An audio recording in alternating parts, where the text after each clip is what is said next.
সুনীল নারায়ণ রহস্যময় স্পিন করে বহুদিন ব্যাটারদের বোকা বানানোর এমন একটা উদাহরণ অন্য কোনো ক্রিকেটার দিয়ে দিতে পারবেন না। সেই কবে ক্রিকেটটা শুরু করেছেন সুনীল নারায়ণ 2011 সাল থেকে আন্তর্জাতিক ক্রিকেটে পা রেখেছেন। আজ 2025 সাল। সুনীল নারায়ণের রহস্য যেন আজও দুর্বোধ্য। তবে সেই রহস্য খুঁজে বের করার চেয়েও বোধহয় এই রহস্য আরো দুর্বোধ্য হবে যে সুনীল নারায়ণ কেন হাসেন না। তাহলে প্রশ্ন আসে, মাঠে তিনি এত চুপচাপ কেন? উইকেট পেলেও উচ্ছ্বাস দেখান না কেন? ম্যাচ জিতলেও হাসেন না কেন?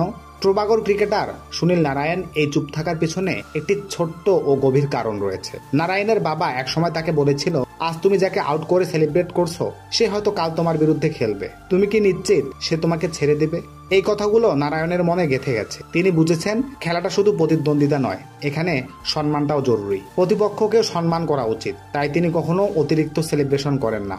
সুনীল নারায়ণ হাসেন না কারণ তিনি ভদ্রতা আর শ্রদ্ধার উপর বিশ্বাস করেন। তিনি কোনো কিছু নিয়ে বাড়াবাড়ি করতে পছন্দ করেন না, না জয়ের সময় না ব্যর্থতার সময়।